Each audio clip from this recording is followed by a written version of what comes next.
नमस्कार, मी सौरभ नाफडे. तुमच्या सगळ्यांचं या व्हिडिओमध्ये स्वागत. काही दिवसापूर्वी मला काही प्रश्न विचारले गेले होते व्हॉट्सअपच्या मार्फत. त्यांची उत्तरं मी इथे देतोय. प्रश्न होते ते अतिशय चांगले होते. सगळ्यांना अभ्यासामध्ये फायदा होईल असे होते. तर पहिला प्रश्न असा होता की आपण जे हस्ताक्षर बघतो ते कुंडलीच्या कोणत्या भावावरनं बघायचं आणि त्याचा विचार आपण कसा केला पाहिजे. तर आपण तृतीय स्थानावरनं हस्ताक्षराचा विचार करतो, कारण तिथे आपला हात येतो. बरोबर. तर प्रथम स्थान, द्वितीय स्थान, तृतीय स्थानामध्ये आपण हात येतो उजवा हात. त्यामुळे उजव्या हाताचा तिथे तृतीय स्थानामध्ये विचार केलाय. नॉर्मली सगळे आपण उजव्या हाताने लिहितो, म्हणून तिथे आपण तृतीय स्थानावरनं लिखाणाचा म्हणजे हस्त अक्षर याचा विचार तिथे केलेला आहे. आता चांगलं हस्ताक्षर असण्यासाठी कोणते ग्रह तिथे असतील किंवा त्यांच्या दृष्ट्या जर तिथे असतील तर काय त्याचा परिणाम आपल्याला कसा मिळेल याचा आपण आता विचार. तर प्रथमतः जे शुभ ग्रह आहेत त्यातल्या त्यात शुक्र आणि गुरु हे जर तिथे असतील तृतीय स्थानामध्ये किंवा त्यांच्या दृष्ट्या जर तिथे असतील तर मात्र आपल्याला तिथे हस्ताक्षर चांगली असण्याची शक्यता खूप जास्त असते. आता अजून एकदम छान हस्ताक्षर असेल असं जर आपल्याला हवं असेल तर साधारण तुळेचा शुक्र जर तृतीय स्थानात आला, त्याच्यावर चंद्राची दृष्टी असेल किंवा गुरुची दृष्टी असेल तर हस्ताक्षर अतिशय मोत्याचा दाणांसारखं असं आपण जे म्हणतो तो अनुभव आपल्याला तिथे येऊ शकतो. त्यामुळे आपण तिथे शुभ ग्रहांचा विचार, तृतीय स्थानावर असलेला त्याचा परिणाम याचा विचार आपण नेहमी करायला पाहिजे.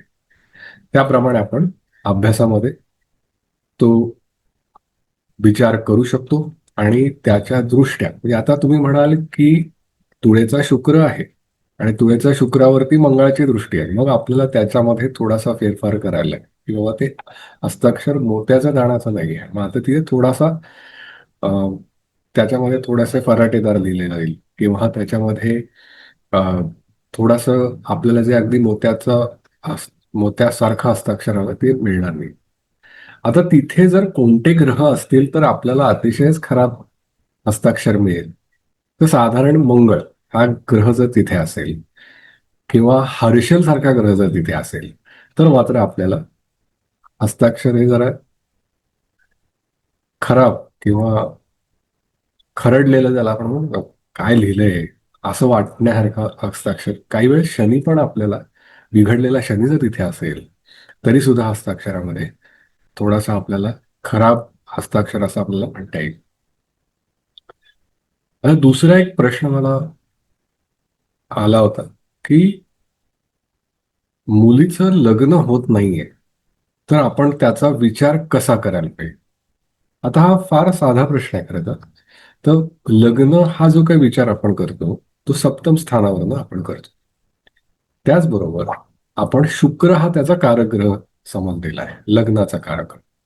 त्यामुळे आपल्या कुंडलीमध्ये सप्तम स्थान आणि कारकग्रह शुक्र ह्याचा आपण त्यामध्ये विचार करायला पाहिजे आणि त्या अनुसार आपण त्याचा निर्णय घेतला पाहिजे. आता तुम्ही म्हणाल की नुसतं त्याने होईल का, तर तसं नाहीये.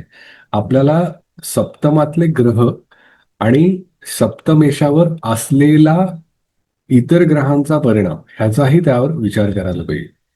आता सप्तमेशावर जेव्हा पापग्रहांची दृष्टी होते तेव्हा त्या अनुषंगाने म्हणजे आपण जे लग्न होणं ह्याला विलंब होतो. म्हणजे सहसा शनी हा विलंबाचा कारक आहे. मग सप्तमेशावरती शनीची दृष्टी असेल किंवा त्याचबरोबर शनी हा सप्तमेशाबरोबर बसला असेल किंवा शनी शुक्र असा बसला असेल तरी सुद्धा आपल्याला लग्नामध्ये विलंब झालेला आपल्याला अनुभवास येतो. दुसरं काय आहे की गंडांत नक्षत्रामध्ये जर सप्तमेश असेल किंवा गंडांत नक्षत्रात सप्तमात ग्रह असतील तरी सुद्धा हा आपल्याला अनुभव आलेला दिसू शकतो. आता मूलतः इथे जेव्हा आपण विचार करतो ना तेव्हा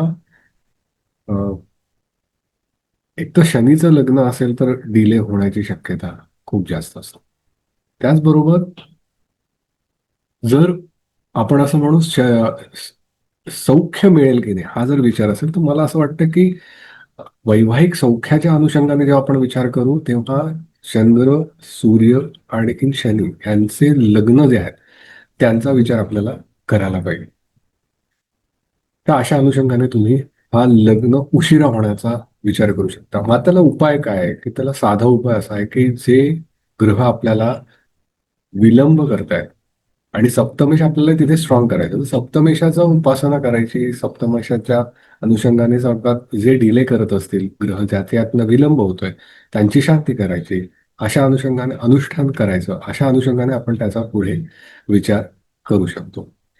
त्याचप्रमाणे आपण सप्तमेशाचं जे नक्षत्र आहे बरोबर, तर त्याची देवता असते.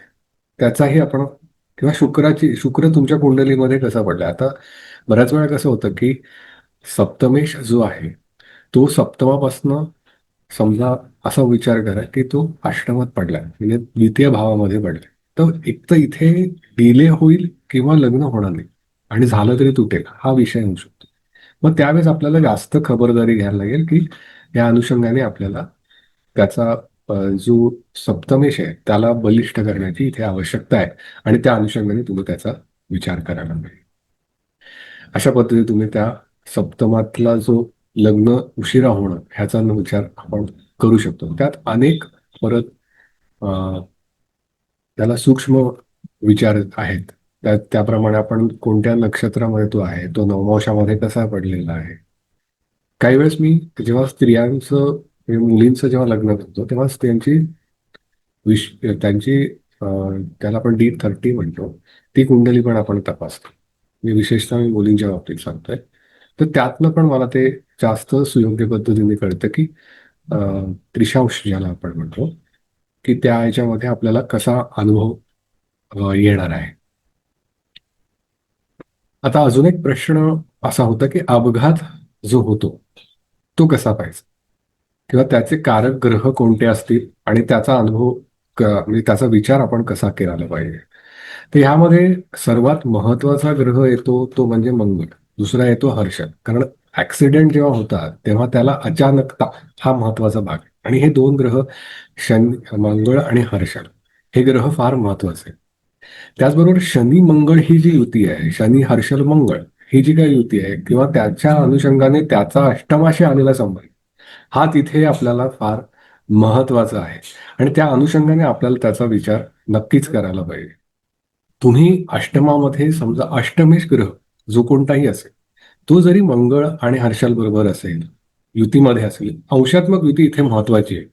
आता तुम्ही म्हणाले की तो खूप एखादा ग्रह एकत्र बसलेला आहे पण त्याच्यामध्ये जवळजवळ 20 डिग्रीचा फरक आहे. मग तो तिथे एवढा विचार करणार का तुम्हाला नाहीये. आता दुसरं एक नक्षत्र आहे जे फार जास्त तीव्र जाणवतं आणि अपघाताला कारणीभूत ठरतं ते म्हणजे कृत्तिका नक्षत्र.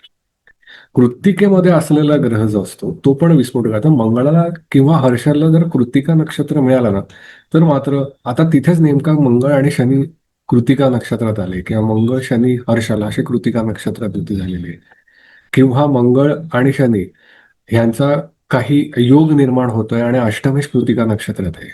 तर ह्या अनुषंगाने तुम्हाला नक्की विचार करायला पाहिजे की हा अपघाताला होणारा म्हणजे अपघात घडून येणारा योग मात्र नक्कीच आहे. तर त्या अनुषंगाने तुम्ही जरूर बघा आणि त्याचा विश्लेषण करताना मात्र तुम्ही प्रत्येकाला असं पटकन सांगायचं नाही कारण की ते जे घडणं आहे ते तुम्हाला अ, त्याचा गोचर त्याचप्रमाणे अंतर्दशा आणि महादशा अंतर्दशेचा विचार करून तुम्हाला सांगायचं आहे. त्यामुळे शक्यता आहे हे जरूर तुम्ही सांगू शकता पण होईलच आणि होणार आहे मग होणार असेल तर ते विचारतील तुम्हाला कधी. मग त्याचा तुम्हाला सूक्ष्म अभ्यास करून तुम्हाला सांगावं लागेल. त्याप्रमाणे मग गोचर सार आणि त्यांना येणाऱ्या अंतर्दशा महादशेचा विदेशेचा विचार करून तुम्ही त्याचं उत्तर नक्कीच देऊ शकता. त्यानंतर तुम्हाला जर काही असे प्रश्न असतील की ज्या आता मी गेले एक 7 एक वर्ष मी शिकवतोय आणि मग त्यामध्ये काही काही जणांना अनेक प्रश्न पडत असतात. तर तुम्ही शिकत असाल आणि तुम्हाला काही प्रश्न पडत असतील तर ते प्रश्न तुम्ही मला माझ्या व्हॉट्सअपवर पाठवू शकता. मला जेव्हा शक्य होईल तेव्हा मी त्याचं उत्तर व्हिडिओच्या मार्फत देण्याचा नक्की प्रयत्न करीन. तर तुम्ही चॅनलला जर नवीन आला असाल तर चॅनल सबस्क्राईब करा, बेल आयकॉन दाबा, म्हणजे तुम्हाला जे नवीन माझे व्हिडिओ येतील ते तुम्हाला पाहता येतील. तर आता इथेच थांबूया. नमो नमः.